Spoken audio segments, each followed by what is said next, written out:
अदालत के कमरा नंबर 4 में सन्नाटा इतना गहरा था कि घड़ी की टिक टिक भी किसी के दिल की धड़कन जैसी सुनाई दे रही थी। कटघरे में एक उम्रदराज महिला खड़ी थी। चेहरे पर झुर्रियां, आंखों में अथाह दुख, लेकिन रीढ़ एकदम सीधी। वह पार्वतम्मा थी। बाहर की दुनिया उसे कातिल कह रही थी, लेकिन उसकी खामोशी में कोई डर नहीं था। जज साहब ने चश्मा उतारकर मेज पर रखा और 10 मिनट तक उस फाइल को घूरते रहे, जिसमें एक मां द्वारा अपने ही जवान बेटे की हत्या का विवरण दर्ज था। बहस शुरू की जाए, जज की भारी आवाज गूंजी। सरकारी वकील ने जहर बुझी नजरों से पार्वतम्मा की ओर देखा और चिल्लाकर कहा, हुजूर, इस पावन भारत भूमि पर जहां मां को भगवान का दर्जा दिया गया है, वहां इस महिला ने ममता का कत्ल किया है। इसने अपनी कोख से जन्मे बेटे को ही मौत के घाट उतार दिया। क्या इससे जघन्य अपराध कुछ और हो सकता है? मैं इसके लिए कड़ी से कड़ी सजा की मांग करता हूं। अदालत में कानाफूसी होने लगी। हर कोई उस पत्थर दिल मां को देख रहा था। तभी बचाव पक्ष के वकील खड़े हुए और एक ऐसी बात कही जिसने पूरे कोर्ट रूम का माहौल बदल दिया। हुजूर, मेरी क्लाइंट ने एक बेटे को नहीं मारा, बल्कि समाज को निगलने वाले एक कैंसर को खत्म किया है।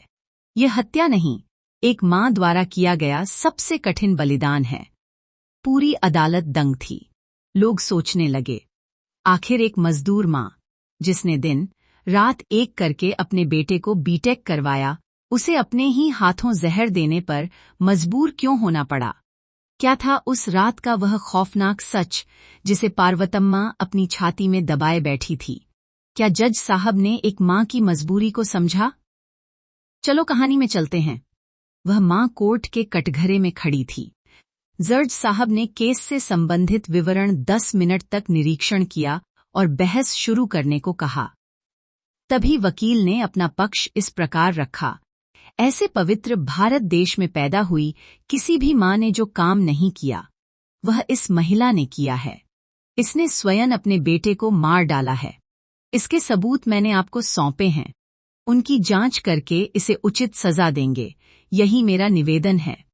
उसके बाद प्रतिवादी वकील खड़े होकर अपनी बहस आगे बढ़ाई। इसमें मेरी क्लाइंट पार्वतम्मा ने मातृत्व को नीचा दिखाने वाला कोई काम नहीं किया है। एक मां के रूप में उसने अपना कर्तव्य निभाया है।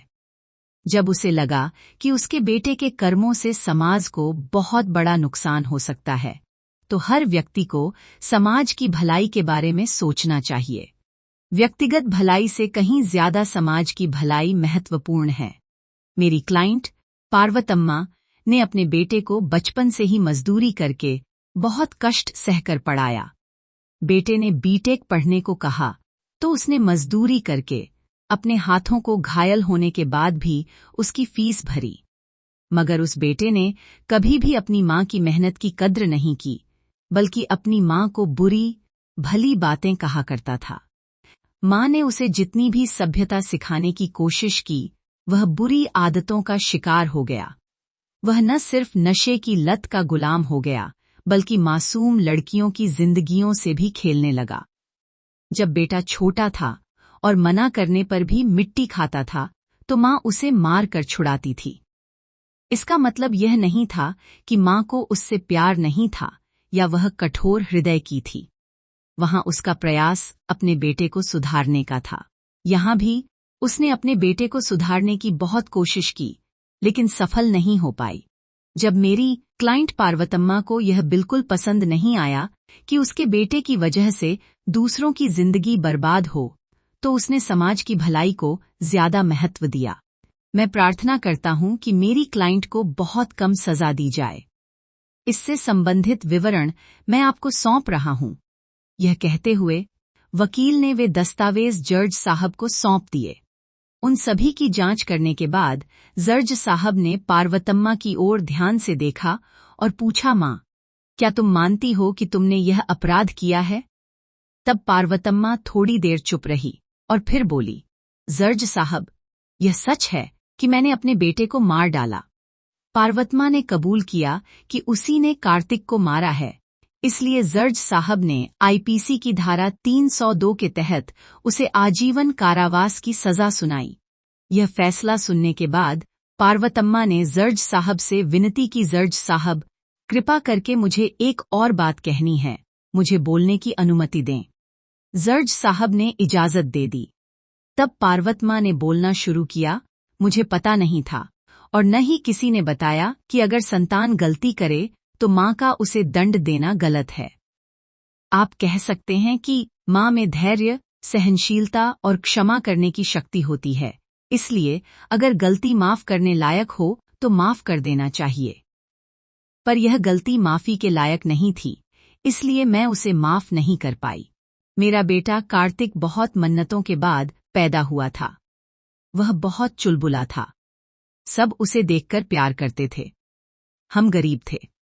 जब मेरा बेटा 5 साल का था तो मेरे पति को खेतों में काम करते समय करंट लगा और उनकी मौत हो गई।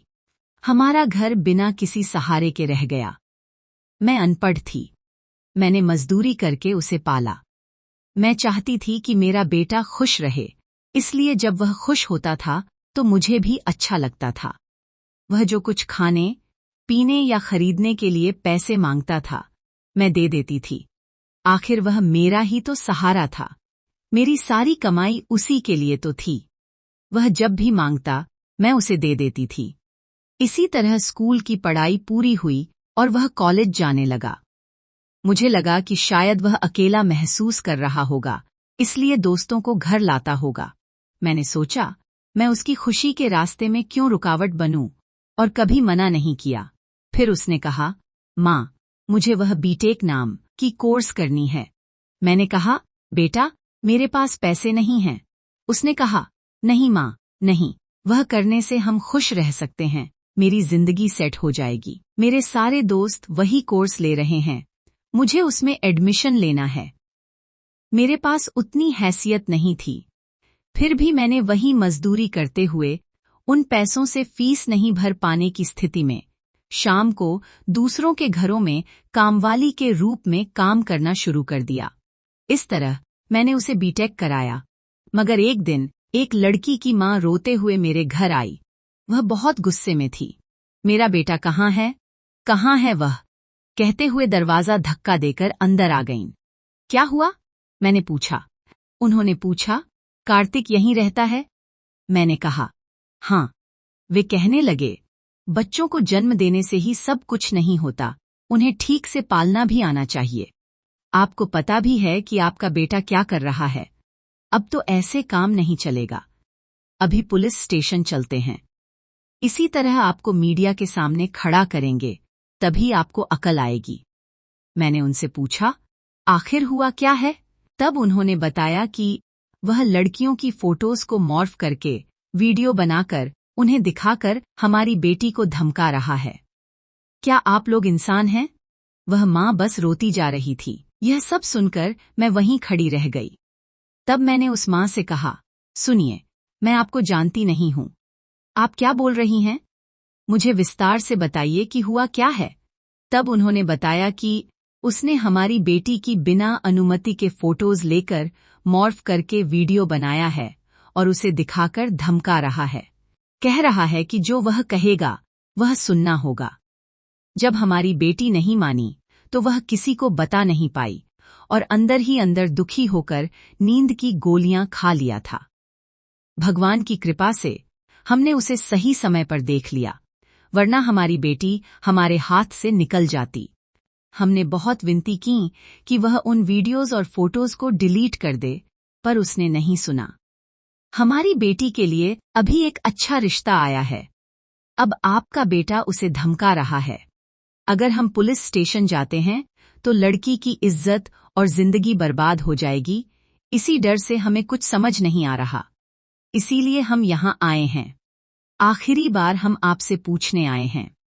अगर वह वीडियो डिलीट हो जाता है तो हम सब जिंदा रहेंगे, नहीं तो हम सब जहर खाकर मर जाएंगे, ऐसा सोच रहे हैं। इससे ज्यादा पुलिस स्टेशन या मीडिया के पास जाकर हम अपनी इज्जत नहीं गंवाना चाहते। मैंने उन्हें शांत किया और भेज दिया। मैंने उन्हें वादा किया कि यह गलती फिर से नहीं होगी। मुझे कुछ समझ नहीं आया। मेरा दिमाग गुस्से से गर्म हो गया। इसी तरह सोचते सोचते बहुत देर बाद मेरा बेटा घर आया। उसे देखते ही मुझे बहुत गुस्सा आया। मैंने सोचा कि उसे ही पूछूंगी। तू ऐसा कैसे हो गया? मैंने पूछा। मैंने उसे सभी फोटोज और वीडियोज डिलीट करने को कहा। जब तक मैं उसे डांटती रही, वह कुछ नहीं बोला। मैंने कहा कि मेरी आंखों के सामने उन्हें डिलीट कर। मैंने उसे चेतावनी भी दी कि फिर कभी ऐसा व्यवहार न करे। मैंने उनको फोन करके हिम्मत रखने को कहा। मुझे लगा कि समस्या खत्म हो गई, पर नहीं। वह अपने दोस्तों के साथ मिलकर यही काम करता रहा। एक बार तो इस मामले में पुलिस ने उसे गिरफ्तार भी किया और वह जेल होकर आया। जेल से आने के बाद उसका व्यवहार और भी बिगड़ गया। उसने बदला लेने की ठान ली। मुझे इतने साल जेल में बिताने पड़े। मैं उन्हें यूं ही नहीं छोड़ूंगा। मैं उन सब की इज्जत उतार दूंगा, उसने गुस्से में कहा। उसने कहा कि वह उस लड़की की फोटोज को मॉर्फ करके सबको शेयर कर देगा और उनकी इज्जत खराब कर देगा। मैंने उसे बहुत रोका, पर उसने मेरी बात नहीं सुनी। तूने जो गलती की, उसकी सजा भुगती। इसमें उनकी कोई गलती नहीं है। तुम उस पूरे परिवार को ऐसे दंड मत दो। हमें अन्याय से किसी के दर्द का कारण नहीं बनना चाहिए। मैंने उसे बहुत समझाया, पर वह नहीं बदला। मैंने उसे सुधारने के लिए हर कोशिश की, पर कितना भी समझाओ, उसने नहीं सुना। उस समय मुझे बस एक ही बात महसूस हुई। सिर्फ एक के अन्याय की वजह से उस पूरे परिवार की समाज में इज्जत चली जाएगी। वे शायद जल्दबाजी में कोई निर्णय ले लें और मरना पड़े। इन सब का कारण सिर्फ मेरा बेटा है।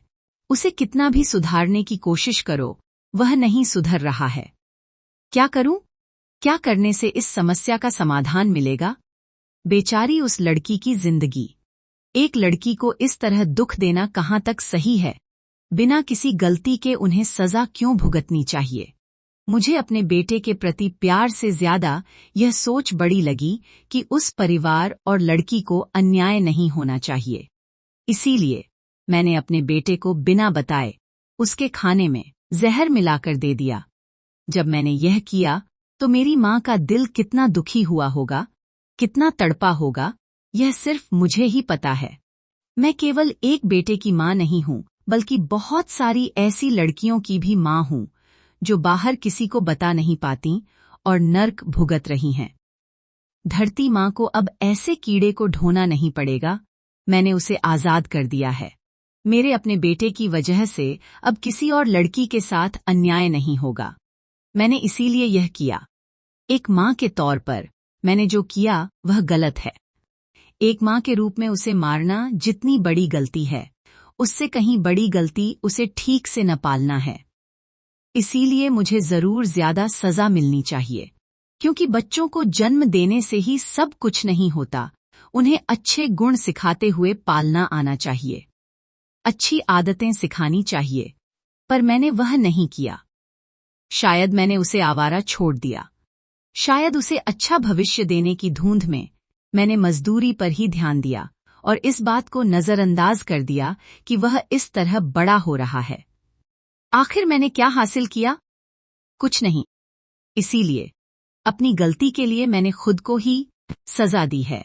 अपने लाड प्यार से पाले गए अपने ही बेटे को मैंने मार डाला। इसीलिए मैंने जो भी गलतियां की हैं, उनके लिए मुझे मौत की सजा दीजिए। यह कहते हुए पार्वतमा ने बहते आंसुओं को पोंछते हुए जर्ज साहब से प्रार्थना की। अगर आपको यह वीडियो पसंद आया हो तो प्लीज़ लाइक करें और हिंदी वॉइस चैनल को सब्सक्राइब करें। यह कहानी देखने के लिए धन्यवाद।